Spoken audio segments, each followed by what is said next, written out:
Get these black kids out of my courtroom. Your Honor, this is a courthouse, not a daycare. Wesley Lewis stood still, 18 years old, white shirt, hands steady. We're here to represent our grandmother, sir. Gerald turned slowly, looked Wesley up and down like something stuck. Represent? You can barely represent yourselves in decent clothing. The courtroom laughed, every row, even the bailiff smirked. Willa picked up the papers Gerald had knocked off their table. Wesley didn't move, didn't blink.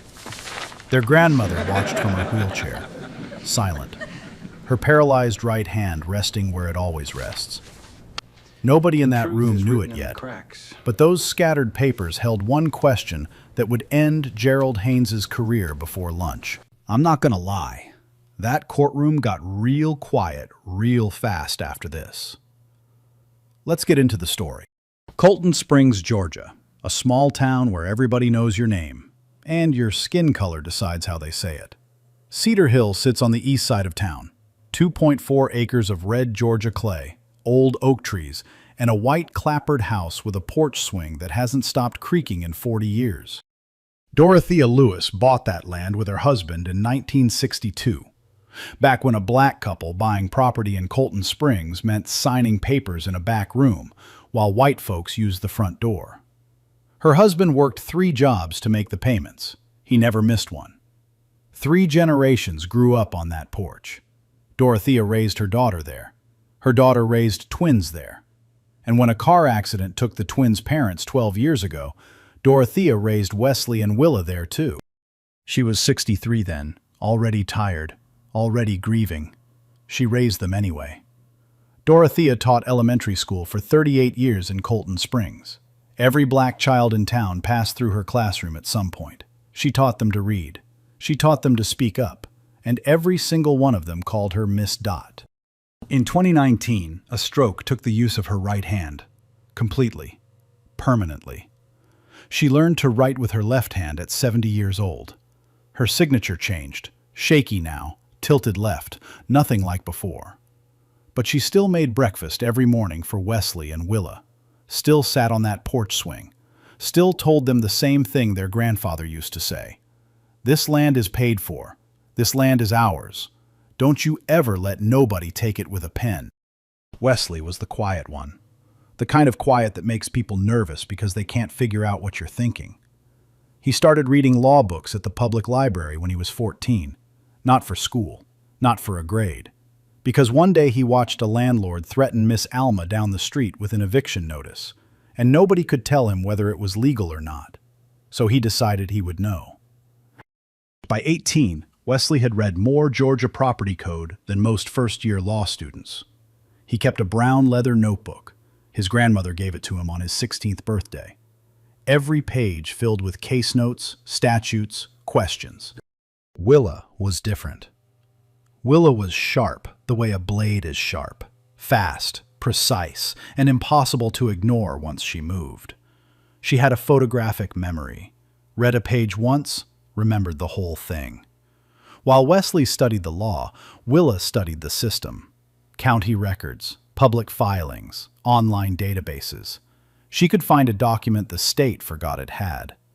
Together, they were something nobody in Colton Springs expected. But Colton Springs wasn't paying attention to Wesley and Willa Lewis. Colton Springs was paying attention to Brent Calloway. Calloway owned Colton Ridge Estates, the biggest real estate development company in the county. He had plans for Cedar Hill. Big plans. Luxury homes, golf views, a gated community with a waiting list. There was just one problem. Black families lived on Cedar Hill. 6 of them. One by one, those families disappeared. Some sold cheap after months of pressure. Some got tangled in lawsuits they couldn't afford to fight. Some just gave up. Gerald Haynes handled every single one of those cases. Haynes was Calloway's lawyer, 58 years old, 30 years of real estate litigation. He hadn't lost a land case in 15 years. His office sat on Main Street, glass doors, gold lettering, the kind of place that tells you the man inside charges more per hour than most people in Colton Springs earn in a week. 6 families gone, 6 lots cleared. Dorothea Lewis was the last one left. On a Tuesday afternoon in June, a certified letter arrived at the white clapboard house on Cedar Hill. Colton Ridge Estates was suing Dorothea Lewis for possession of her property.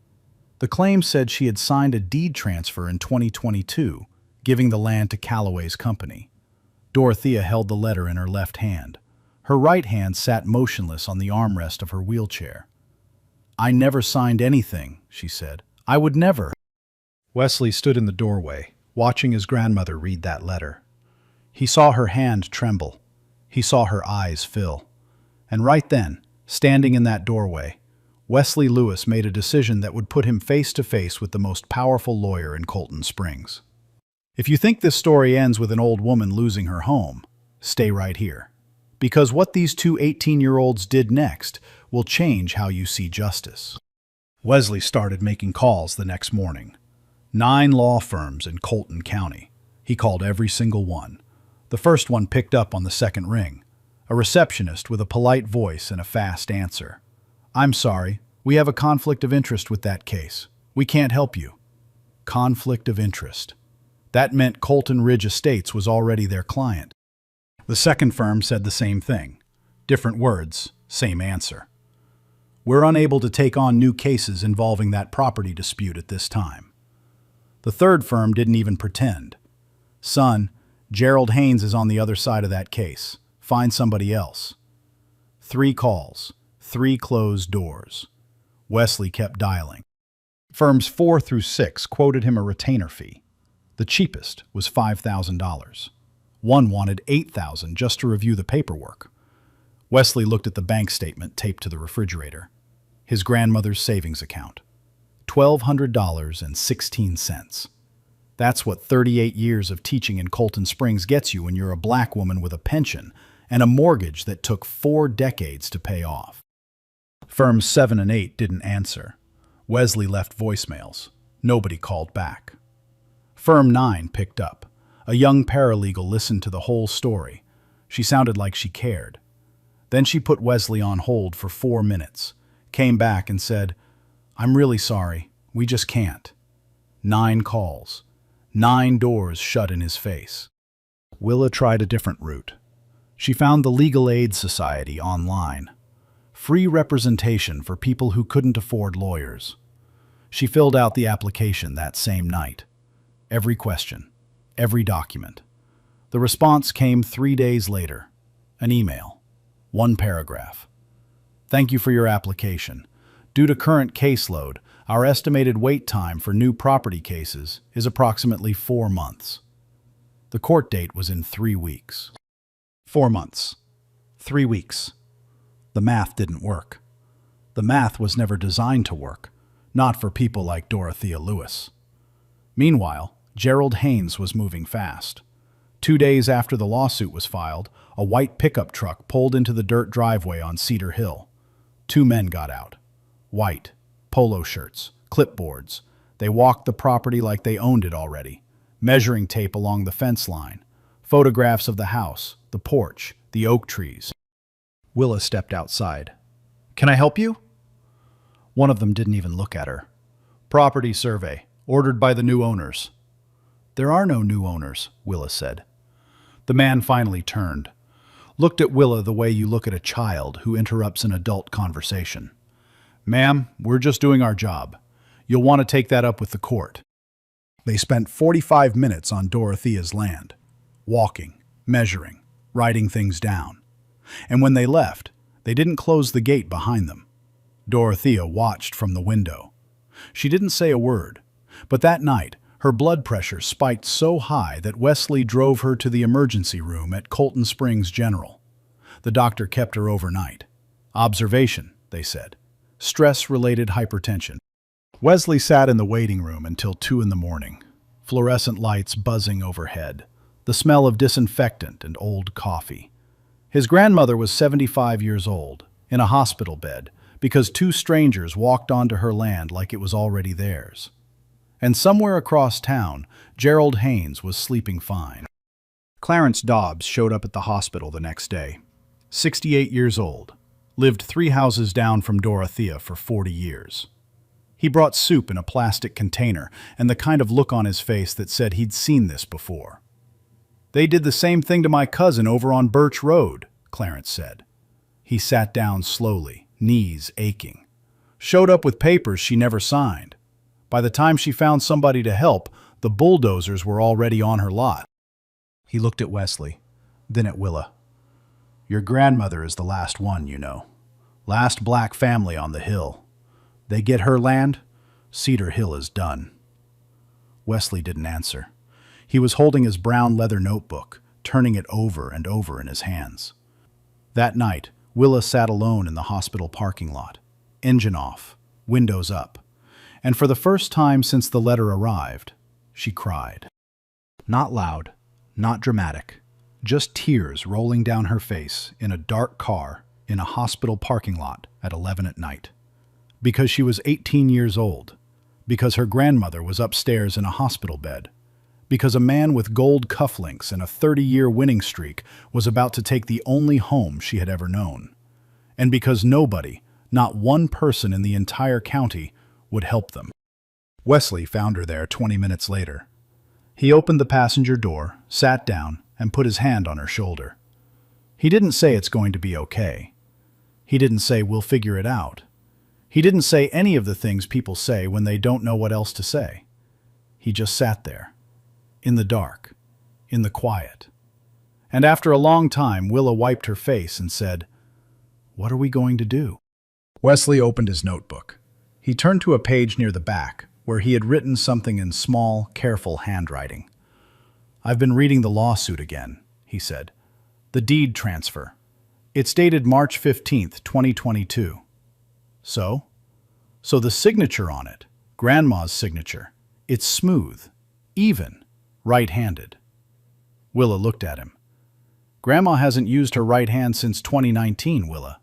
3 years before that deed was signed." The parking lot was silent, just the hum of a streetlight above them. Willa's eyes changed. That fast, sharp thing she does when something clicks, like a lens snapping into focus. "They forged it," she whispered. "They forged it," Wesley said. And for the first time in 2 weeks, something other than fear showed up on their faces. It wasn't relief. It wasn't confidence. It was smaller than that, quieter. It was a reason to keep going. I tell this story because I've watched grown men with law degrees do less than what these 2 kids did in a parking lot at midnight. 18.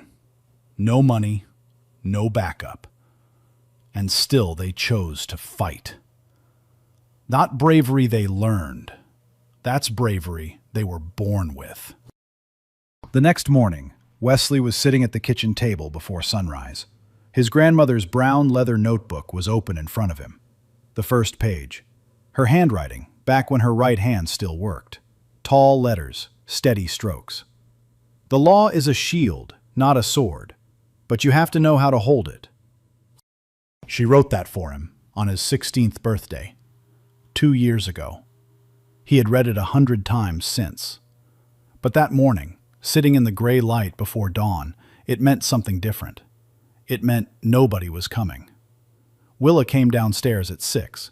She found Wesley at the table, still in last night's clothes, the notebook surrounded by printed pages from the county clerk's website. "How long have you been up?" she asked. "I didn't sleep." She sat down across from him, looked at the pages, looked at his face. "We're doing this ourselves," Wesley said. It wasn't a question. "We're 18, Willa said. "Georgia doesn't require a lawyer for civil cases. If Grandma gives us power of attorney, we can represent her. I looked it up last night." Wesley closed the notebook. "Then we need her to sign." They brought the paperwork to Dorothea that afternoon. She was home from the hospital, back in her wheelchair on the porch. The oxygen tank beside her hummed softly. Wesley explained everything: the forged signature, the right hand problem, what they wanted to do. Dorothea listened without interrupting. When he finished, she looked at both of them for a long time.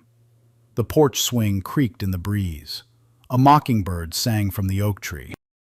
You're asking me to let my 18-year-old grandchildren walk into a courtroom against Gerald Haynes? Yes, ma'am. The man who hasn't lost a case in 15 years. Yes, ma'am. She reached out with her left hand, took the pen. Her fingers trembled, but her eyes didn't. She signed, shaky letters, tilted left. Nothing like the smooth, right-handed signature on that forged deed. Your grandfather bought this land with hands that picked cotton, she said. Don't you let them take it with a pen. The next 18 days were the longest of their lives. Wesley practically lived at the Colton Springs Public Library, 8 in the morning until 9 at night, every day. The same table by the window, stacked with books he couldn't check out because they were reference only. Georgia Property Code, Title 44, Chapter 14, Fraud in Real Estate Transactions. He read every section. Then he read the case law. Then he read the case law referenced in the case law. He took notes in the brown leather notebook until the pages ran out. Then he bought a second notebook from the dollar store, filled that one too. The librarian, a white woman in her 60s named Ruth, watched him for 3 days before she finally asked what he was working on. A property case, Wesley said. She didn't ask anything else. But the next morning, she had moved 2 additional volumes of Georgia real estate law to his table. A sticky note on top read, "These might help. Small kindness." The only one he got from anyone outside his family during those 18 days. Willa worked from home. The old desktop computer in the living room that took 3 minutes to boot up and crashed if you opened more than 4 tabs. She taught herself to navigate the county record system, property transfers, deed filings, notary registrations. She built a timeline on the living room wall. Sticky notes, colored markers, dates on the left, names on the right, connections drawn in red ink. March 15th, 2022. Date on the forged deed. September 8th, 2021. The day Dale Perkins lost his notary license. November 2019. The date of Dorothea's stroke. The timeline told a story, a simple one. A deed signed by a hand that couldn't sign. Notarized by a man who couldn't notarize. Filed by a lawyer who knew both of those things. Every night the twins practiced. Wesley stood in front of the bathroom mirror and rehearsed his opening statement. The first time, his voice cracked on the second sentence. The 5th time, his hands were still shaking. The 10th time, he got through the whole thing without stopping. Willa sat cross-legged on the hallway floor, playing Gerald Haynes. "Objection, Your Honor. These children have no standing," Wesley answered. "Your Honor, we hold legal power of attorney. Standing is established under Georgia Code." "Louder," Willa said. "He's going to talk over you. Be louder." They went back and forth until 2 in the morning. Every night. For 18 nights. And on the last night, the night before the hearing, Willa said something that Wesley wrote down in his notebook and underlined twice. "Don't try to out-talk him, Wesley. He's got 30 years of that. You won't win a shouting match with Gerald Haynes." She looked at her brother. "Ask the right question. One question. That's all you need." Wesley stared at her. Then he picked up his pen and wrote something on the last page of the notebook. Small letters, careful handwriting. He didn't show Willa what he wrote. The morning of the hearing, Wesley and Willa put on the best clothes they owned. White shirts, dark pants, shoes that were old but polished until they caught the light. Dorothea was already on the porch when they came downstairs. Wheelchair parked by the front steps. A cup of coffee in her left hand, steam rising in the early air. Cedar Hill was quiet. Morning fog rolling through the oak trees. Birds just starting. The smell of red clay and coffee and something else. Something old and deep, like the land itself breathing. Dorothea looked at her grandchildren. 18 years old. Orphaned at 6. Raised on a teacher's pension and a piece of land that somebody decided was worth more without black people on it. She set the coffee down, reached for Wesley's hand. "I've been teaching children for 38 years, she said. "I taught every one of them the same thing. Stand up straight, speak clearly, and never let anyone make you believe you don't belong in the room. She squeezed his hand. You belong in that room. Wesley picked up the 2 file folders from the porch railing. Dollar store folders, plastic covers, already cracking at the spine.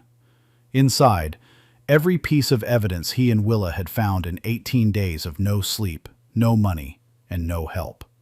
He put the brown leather notebook in his back pocket. And the Lewis twins walked off Cedar Hill toward the Colton County Courthouse, where Gerald Haynes, 30 years undefeated, was already inside, adjusting his gold cufflinks, expecting the easiest win of his career. He had no idea what was coming. The night before the hearing, Wesley almost missed it. He was sitting at the kitchen table at 11:45, eyes burning, coffee cold. He had been staring at the same scanned copy of the deed transfer for 20 minutes, going over details he had already memorized. Dorothea's name at the bottom, the date, March 15th, 2022, the notary seal, Dale Perkins, everything he already knew. He was about to close the laptop when something caught his eye, the signature. He had looked at it 100 times, but this time he wasn't looking at the name. He was looking at the angle, the slant, the pressure of the pen. Smooth, even, tilted slightly to the right. The kind of handwriting that comes from a steady, dominant right hand. Wesley turned his head, looked at the power of attorney form on the table beside him. His grandmother had signed it 3 days ago. Left hand. The letters were shaky, uneven, tilted left. The pen had skipped twice because her grip wasn't strong enough to keep consistent pressure. 2 signatures, same name, completely different hands. His grandmother hadn't used her right hand since 2019. The deed was dated 2022. Wesley's chest went tight. He pushed back from the table. Willa, come here. She was in the living room, half asleep on the couch with her laptop open. She came to the kitchen and stood behind him. Wesley put the 2 documents side by side. Didn't say a word, just pointed. Willa looked. 5 seconds. 10 seconds. They forged it, she said. They forged it. But Willa was already moving. She sat down, pulled the laptop toward her, and opened the Georgia Secretary of State website. Notary Public Database. Search function. She typed, Dale Perkins, Colton County. The result loaded in 3 seconds. Dale Raymond Perkins. Notary commission revoked. Effective date, September 8th, 2021.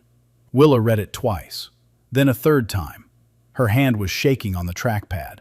The deed said Dale Perkins notarized Dorothea's signature on March 15th, 2022. But Dale Perkins hadn't been a legal notary since September 2021, 6 months before he supposedly stamped that seal. A forged signature, a dead notary seal. The deed wasn't just fraudulent, it was built on 2 lies stacked on top of each other. Willa printed the page. The old printer in the corner groaned and spit out a single sheet. Wesley, she said quietly, this deed isn't just forged. It's notarized by a man who legally couldn't notarize anything. Wesley nodded, but he wasn't done. He opened the county court filing system. Every case had a public docket.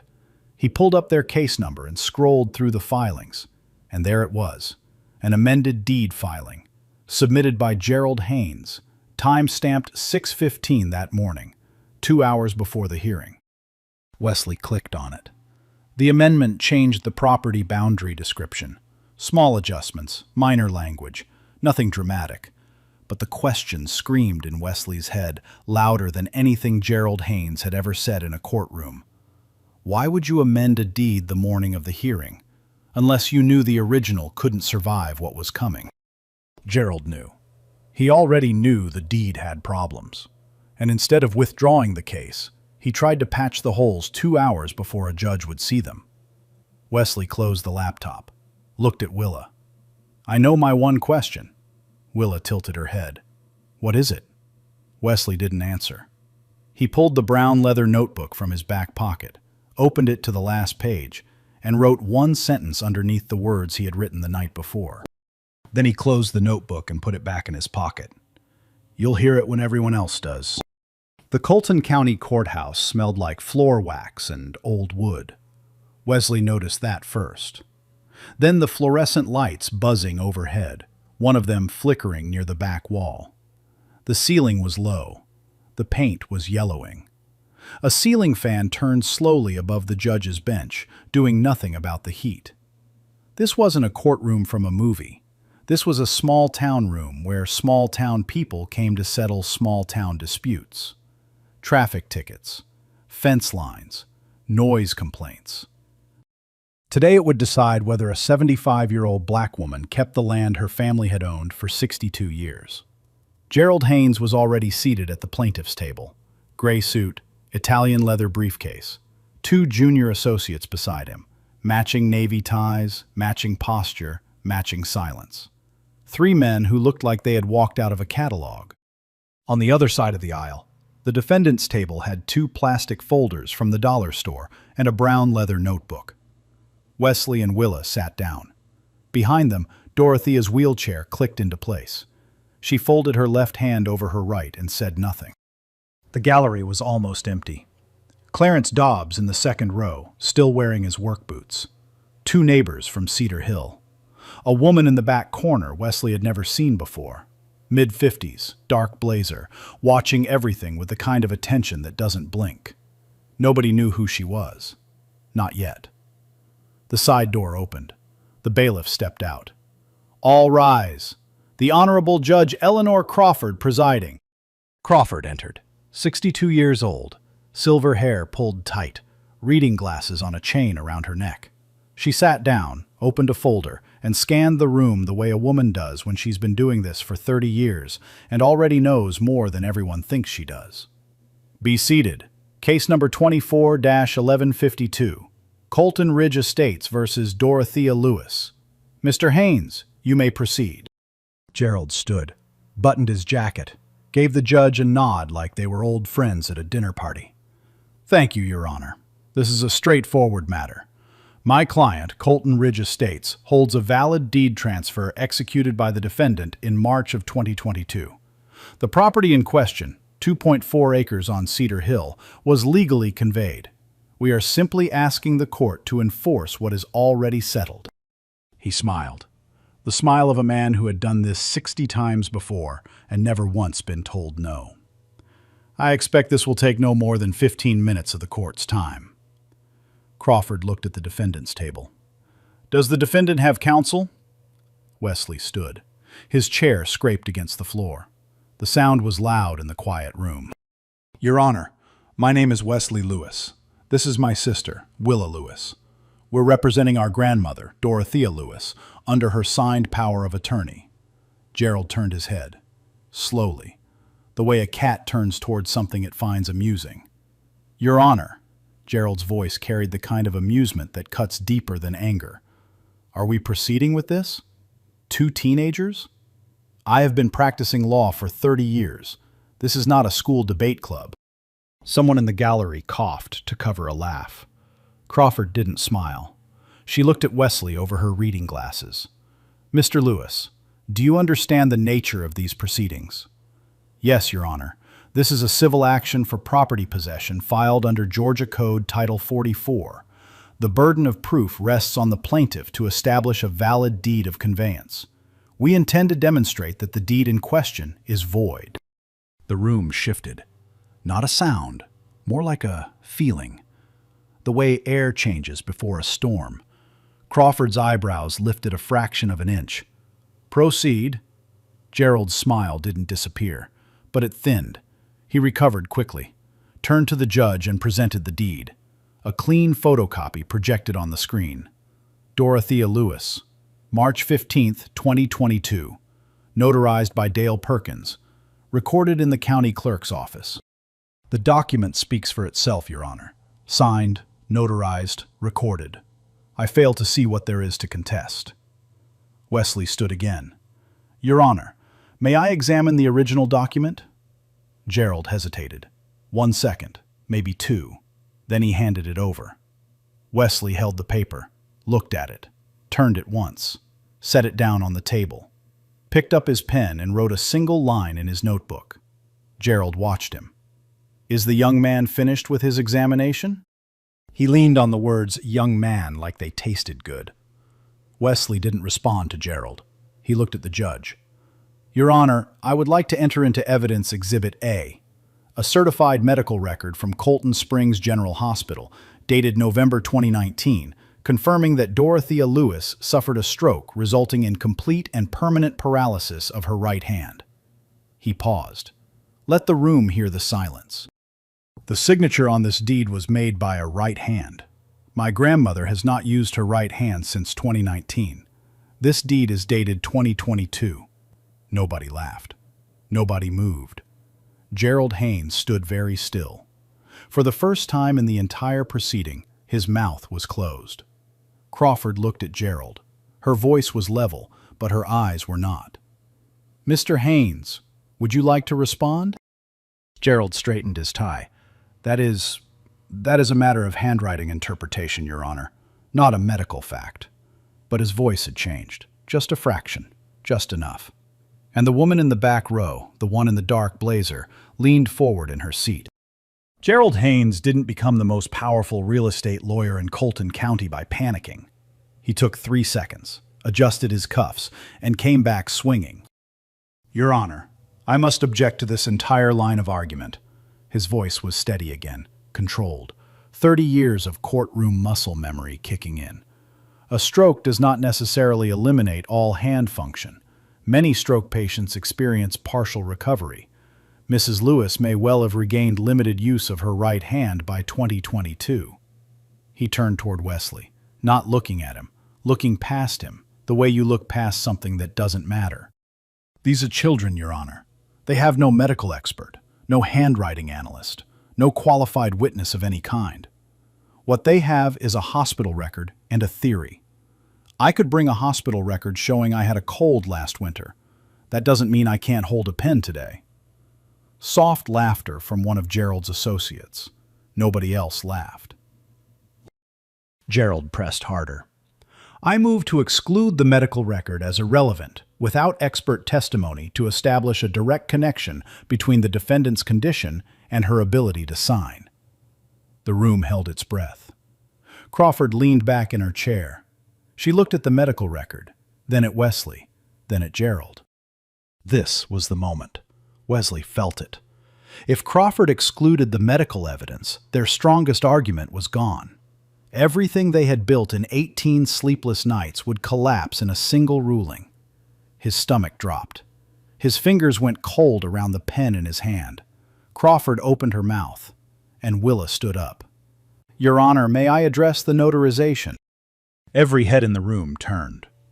It was the first time Willa had spoken, the first time anyone other than Wesley had spoken from the defendant's table. Gerald's eyes narrowed. He hadn't prepared for 2 of them. Crawford paused, looked at Willa, nodded once. You may. Willa's voice was calm, quieter than Wesley's, but it carried. Your Honor, I'd like to enter Exhibit B into evidence. This is a certified printout from the Georgia Secretary of State's Notary Public Database. She held up the page, the one the old printer had groaned out the night before. The deed transfer presented by Mr. Haynes was notarized by Dale Raymond Perkins. According to the state's own records, Mr. Perkins's notary commission was revoked on September 8, 2021. She let that sit for 1 second. The deed is dated March 15, 2022. That is 6 months after Mr. Perkins lost his legal authority to notarize any document. Under Georgia Code Section 45-17-8, a document notarized by an individual whose commission has been revoked is void. She set the printout on the table, folded her hands. The deed is not just questionable, Your Honor. It is legally invalid on its face. The gallery stirred. Clarence Dobbs leaned forward. The woman in the dark blazer hadn't moved, but her eyes had. Gerald was on his feet before Willa finished sitting down. Objection. The notary's status is entirely irrelevant to the validity of... Overruled, Crawford said at once. Flat. Final. Sit down, Mr. Haynes. Gerald sat. His jaw tightened. The associate beside him slid a note across the table. Gerald didn't read it. Crawford removed her glasses, set them on the bench, looked at the clock on the wall. This court will take a 30-minute recess. We will reconvene at 11:15. The gavel came down, sharp, loud in the small room. Mr. Haynes, I suggest you use that time wisely. People stood, chairs scraped, voices murmured, but Wesley's eyes were on Gerald. Gerald pulled out his phone before he was even through the side door, dialing fast. He pressed the phone to his ear and turned the corner into the hallway. Wesley caught 3 words before the door closed. We have a problem. Who was on the other end of that call? Brent Calloway? Dale Perkins? Someone else? Wesley didn't know. It didn't matter. Not right now. Out in the hallway, Wesley leaned against the wall.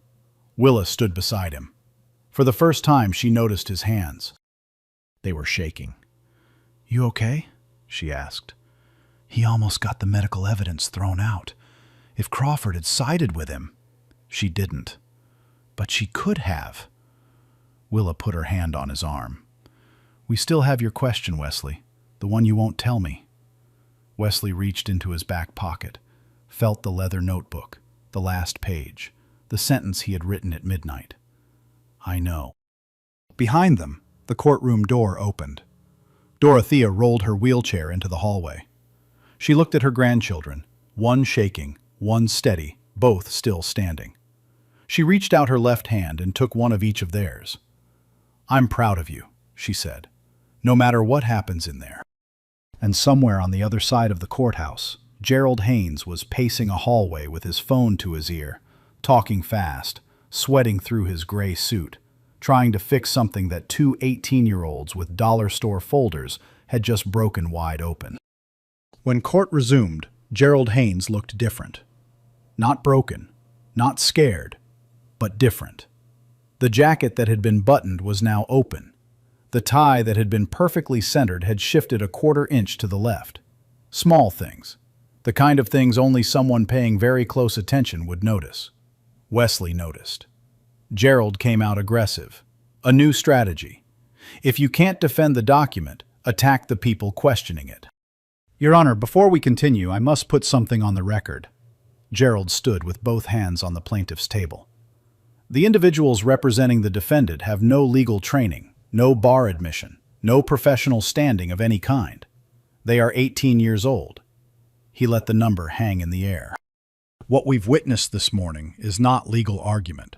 It's amateur research presented by 2 young people who have confused Google searches with courtroom expertise. I urge the court to weigh their so-called evidence accordingly. He sat down, satisfied. The kind of satisfied that comes from knowing you've just reminded everyone in the room who the adult is. Crawford looked at him for a long moment. Then she spoke. Mr. Haynes, the respondents hold valid power of attorney. They have standing. The evidence they have presented comes from certified state databases and accredited medical records, not, as you suggest, from internet searches. She paused. Continue. Gerald's jaw tightened. The associate beside him stopped writing. Crawford turned to the defendant's table. Mr. Lewis, do you have anything further? Wesley stood, slowly. The room was quiet. The ceiling fan turned. The fluorescent light in the back still flickered. Your Honor, I have one question for Mr. Haynes. Crawford nodded. Go ahead. Wesley stepped around the table. He didn't approach Gerald. He didn't need to. He stood right where he was, in his too big white shirt with his dollar store folder, in a courtroom that had laughed at him 2 hours ago. He looked directly at Gerald Haynes. Mr. Haynes. Gerald looked up. The expression on his face said, Go ahead, boy. Ask your little question. If this deed is authentic, if it is valid and legally binding, as you have told this court, then why did you file an amended version of it at 6:15 this morning, 2 hours before this hearing began? Silence. Not quiet. Silence. The kind that has weight, the kind that presses against your eardrums. The ceiling fan turned. Somewhere in the gallery, someone inhaled sharply. Clarence Dobbs gripped the bench in front of him. Gerald didn't answer. 1 second. 2 seconds. 3. Crawford leaned forward. "Mr. Haynes, answer the question." Gerald cleared his throat. That was a routine administrative correction, a clerical adjustment to the property boundary description, nothing more. Wesley didn't flinch. A clerical adjustment to a document you just told this court was authentic and complete as originally filed. He turned to the judge. "Your Honor, I'd like to enter Exhibit C. This is the court's own electronic filing log, showing an amended deed submitted by Mr. Haynes at 6:15 a.m. today. I also have a side-by-side comparison of the original deed and the amended version." Wesley laid both documents on the table, carefully, the way his grandmother once laid out lesson plans on this same kind of wooden surface. The amendment changes the property boundary description to match a new survey commissioned by Colton Ridge Estates last month. The original deed references boundary lines that don't align with current county records. He looked at Crawford. "If the original deed was genuine, Your Honor, it wouldn't need corrections. If it was a real document, signed by a real person, notarized by a real notary, it would match the records as they were in 2022. Wesley's voice didn't waver, didn't rise, didn't perform. "Mr. Haynes amended this deed at 6:15 this morning because he knew the original would not survive today. He didn't expect anyone to check. He didn't expect anyone to pull the notary database. He didn't expect anyone to compare the boundary descriptions." Wesley paused. 1 beat. 2. "He didn't expect us." The courtroom was so still, you could hear the fluorescent light buzzing in the back corner. Gerald stood up. His face had gone red from the collar up. "This is outrageous. I will not be cross-examined by a child. Your Honor, I demand—" "Mr. Haynes," Crawford's voice cut the room like a blade. "You will address this court with respect, and you will answer the question I have now asked you twice. Why was the deed amended this morning?" Gerald opened his mouth, closed it, opened it again. Nothing came out. 30 years of courtroom arguments, 30 years of winning, and Gerald Haynes could not find a single word to say. The woman in the dark blazer sat perfectly still in the back row. Her hands were folded in her lap.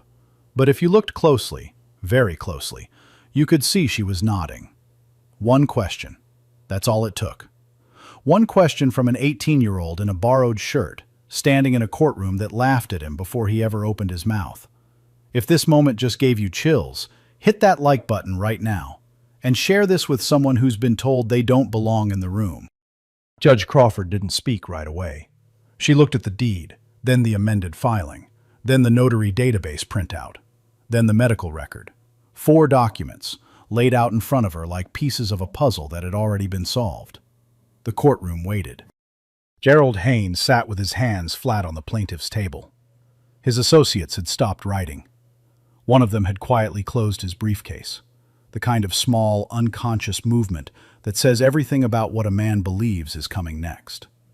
Crawford put her glasses back on, opened a notepad, wrote something. Then she looked up. "I've heard enough." She folded her hands. "The court finds that the deed transfer presented by Colton Ridge Estates is invalid, on multiple grounds." Her voice was steady, measured.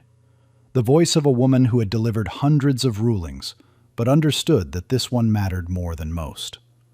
First, the signature on the deed does not match the known physical capabilities of Mrs. Dorothea Lewis, who has been unable to use her right hand since November of 2019. The deed is dated 2022. Second, the notarization was performed by Dale Raymond Perkins, whose notary commission was revoked 6 months prior to the date on the document. Under Georgia law, this alone renders the deed void. Third, the plaintiff's own last-minute amendment to the deed, filed just 2 hours before this hearing, fatally undermines any claim of authenticity. If the document were genuine, it would not require correction on the morning it was to be examined by this court. Crawford looked directly at Gerald. The case is dismissed, with prejudice. Mrs. Dorothea Lewis retains full and undisputed ownership of her property on Cedar Hill. She paused. The ceiling fan turned once, twice. Furthermore, I am referring this matter to the Georgia State Bar Association for investigation into potential fraud, fabrication of evidence, and professional misconduct by counsel for the plaintiff. The gavel came down. One sound, sharp, final. It echoed off the low ceiling and the old wooden walls and the fluorescent lights, and it landed somewhere deep in the chest of every person sitting in that room. For one full second, nobody moved. Then, Clarence Dobbs stood up. Slowly, the way a 68-year-old man with bad knees stands up when something matters enough to hurt for. He brought his hands together. One clap, then another. The woman beside him stood, then the man behind her, then the whole second row. It wasn't loud. It wasn't a movie moment. It was a small courtroom in a small town in Georgia, and maybe a dozen people clapping, but it sounded like the whole world finally paying attention. Dorothea Lewis sat in her wheelchair with tears running down her face. Her left hand pressed against her chest. Wesley knelt beside her. Willa knelt on the other side. They didn't say anything. They just held her. 3 people, 1 wheelchair, 62 years of land under their feet, and a lifetime of being told it didn't really belong to them. Gerald Haynes packed his briefcase. He didn't look at the judge, didn't look at the gallery, didn't look at Wesley or Willa or the old woman in the wheelchair. He walked out through the side door. His 2 associates followed with their heads down. The door clicked shut behind them. In the hallway, Gerald passed Clarence Dobbs. Clarence was standing by the water fountain. He didn't say a word, just looked at Gerald with 68 years of Cedar Hill in his eyes. Gerald kept walking. That was enough. The woman in the dark blazer waited until the courtroom had nearly emptied. Then she stood, straightened her jacket, and walked to the defendant's table. "My name is Patricia Stanton," she said. "I'm the director of the Equal Justice Initiative's Southern Regional Office." Wesley and Willa looked at her. Dorothea looked at her. "I came here today to observe a different case on the docket, but I watched every minute of what just happened." She looked at Wesley, then at Willa. "I've supervised third-year law students who cannot do what you two just did in this room." She reached into her jacket and set a business card on the table. "I'd like to talk to both of you about a full scholarship. Law school. Both of you, if you're interested." Willa looked at Wesley. Wesley looked at Dorothea. The old woman smiled. The kind of smile that starts slow and fills the whole face and costs a woman her last bit of composure. "Go on," Dorothea said. "Answer the lady." Wesley picked up the card. His hands weren't shaking anymore. 6 months later, Wesley and Willa Lewis started their first semester in a pre-law program at Georgia State University. Full scholarships. Both of them. Patricia Stanton made the call herself. Wesley still carries the brown leather notebook. The pages are full now. Both notebooks are. But he bought a third one the week classes started. Same kind. Same size. The woman at the bookstore asked if he was a writer. "No, ma'am," he said. "I just like to be prepared." Willa declared a double concentration: constitutional law and civil rights litigation. Her advisor told her that was ambitious for a first-year student. Willa told him she'd already won a case. He didn't ask again. Back on Cedar Hill, the white clapboard house is still standing. The porch swing still creaks. Dorothea still sits there every morning with her coffee in her left hand, watching the oak trees do what they've done for 60 years. Grow. 3 other black families on Cedar Hill reached out to Wesley after the hearing. They wanted him to look at their deeds. He did. 2 of them had the same notary stamp. Dale Perkins. Same revoked seal. Same lie. Those cases are pending now. Clarence Dobbs told his wife about it over dinner one night. She asked him if he thought things were finally changing in Colton Springs. Clarence thought about it for a long time. Then he said, 60 years I've lived on that hill. First time I believe somebody's actually watching out for us." Gerald Haynes is under investigation by the Georgia State Bar. Colton Ridge Estates quietly withdrew all pending land claims on Cedar Hill. Brent Calloway has not been seen at the county courthouse since. Nobody in Colton Springs talks about Gerald Haynes the way they used to. Wesley Lewis didn't have a law degree. He didn't have a suit that fit. He didn't have money or connections or 30 years of experience. He had a grandmother who taught him to read, a sister who taught him to fight, and one question that nobody in that courtroom saw coming. I chose this one because I'm tired of watching people decide what you're worth before you open your mouth. Wesley and Willa walked into that room with nothing but preparation and nerve. 18 years old, no degree, no backup, and they still made a grown man forget how to speak. If you felt something watching this story, I need you to do 3 things. First, hit that subscribe button. Stories like this deserve to be told, and this channel exists because you keep showing up for them. Second, share this video with someone who's been counted out, someone who's been laughed at, someone who's been told they don't belong in the room. Send it to them right now. Third, drop a comment. I want to know, if you were standing in that courtroom at 18 years old, no lawyer, no money, your grandmother's home on the line, would you have had the courage to ask that one question? And if you think you caught everything, watch it again. There's a detail in the first 2 minutes you missed, I promise.